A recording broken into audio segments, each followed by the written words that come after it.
디아스포라의 주체인가 객체인가? 만두, 냉면, 빈대떡. 디아스포라의 실체를 찾아가는 여행의 묘미가 있는.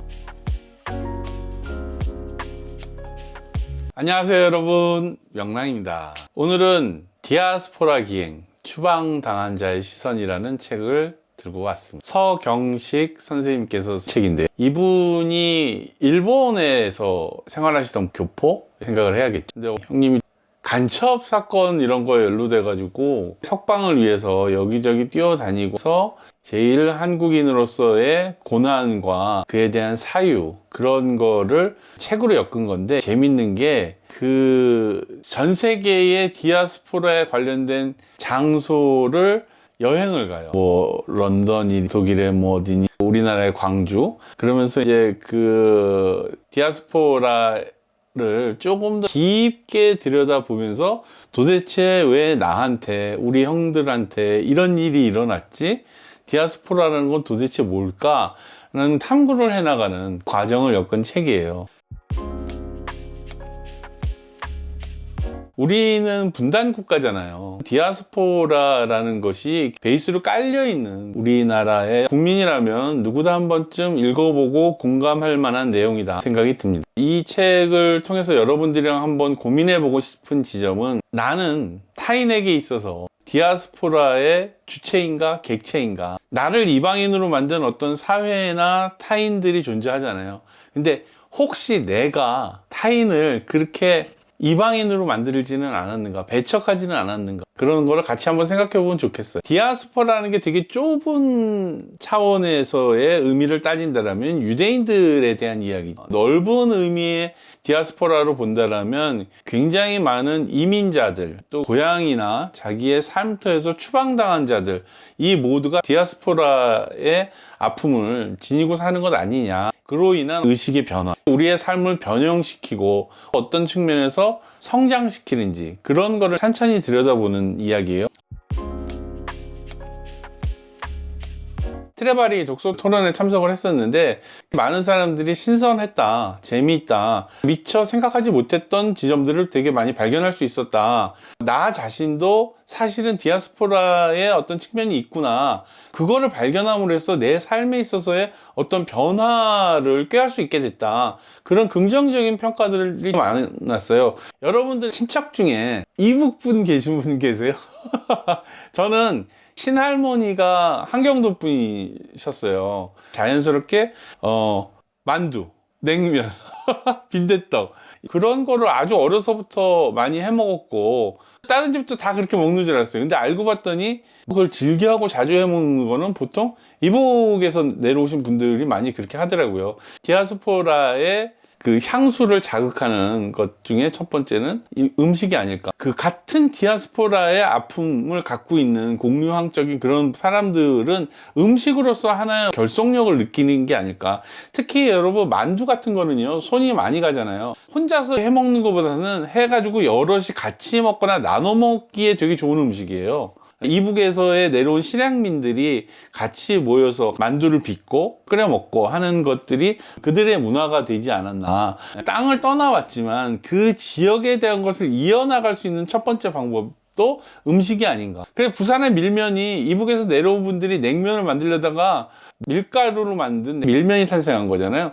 디아스포라의 동질감을 보존하기 위해서 만든 문화 중에 하나가 음식 문화다. 만두라는 것이 피를 펼쳐가지고 그 안에 소를 넣고 싸매잖아요. 만두 빚잖아요. 재료들이 섞여가지고 하나로 이렇게 집합되는 이 행위 자체가 그 디아스포라로 뿔뿔이 흩어져 있는 사람들이 한데 모여가지고 하나로 뭉쳐지고 싶은 그런 염원이랑 굉장히 닮았어요. 그래서 이북 하면은 뭐 냉면도 있고 빈대떡도 있고 여러 가지가 있지만, 가장 크게 와닿는 게 만두라는 음식인 것 같아요. 네.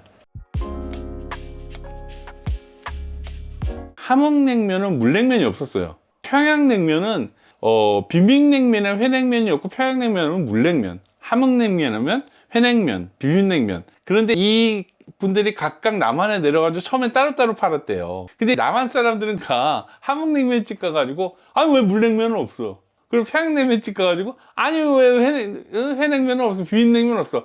그러니까 이제 각각 물냉면과 비빔냉면을 같이 내기 시작한 거예요. 그래서 사실은 평양냉면집의 비빔냉면은 주력 메뉴는 아니에요. 마찬가지로 함흥냉면집의 물냉면도 주력 메뉴는 아니에요. 사실은. 예. 근데 뭐 맛있죠. 입맛은 개치니까 자기가 좋아하면 뭐 그게 더 맛있을 수 있죠. 그리고 그 함흥냉면집을 가면 대부분 이제 만두를 곁들여서 먹으면 맛있죠. 아유, 먹고 싶다.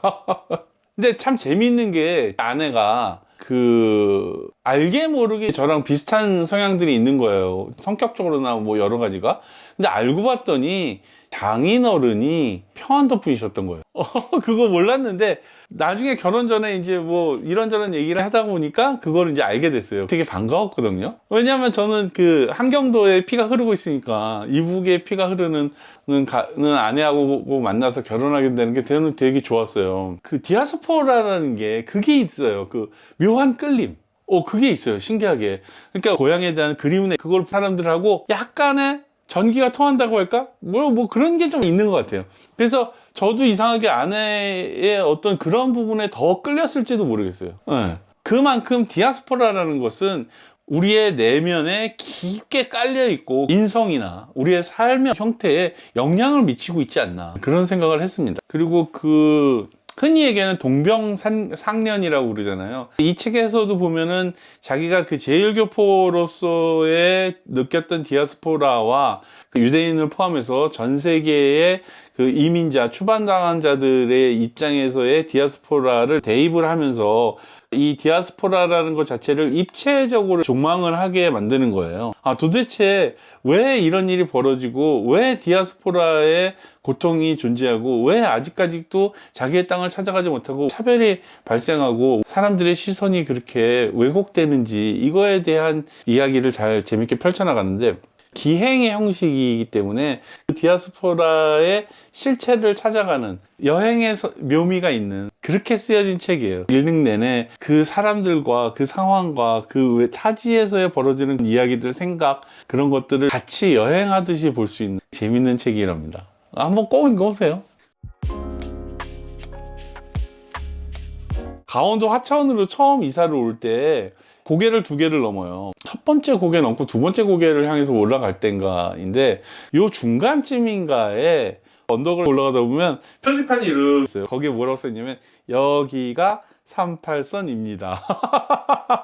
근데 그 38이 빨간색으로 처음에 그걸 봤을 때는 손짓했어요. 뭐 우리나라 역사에 그 38선이 분단선이었던 적이 있잖아요. 이 영상을 보는 대부분의 분들은 38선 이남에 살고 계시겠죠. 예, 저는 38선 이북에 살고 있어요. 38선을 넘어간다라는 게 처음에는 좀 두려운 느낌하고 약간 무섭고 넘어가면 안 될 것 같은 그런 느낌이 있었는데 그 표지판을 볼 때마다 우리나라의 어떤 분단적인 상황이라는 게 매번 인식이 되는 거예요. 그리고 북한에 있는 저의 머나먼 친척이라던가 그런 부분들도 매번 인식이 되는 거죠. 접경 지역에 살고 있는 사람들은 그 디아스포라에 대한 인식이나 이런 게 조금 더 강한 것 같아요.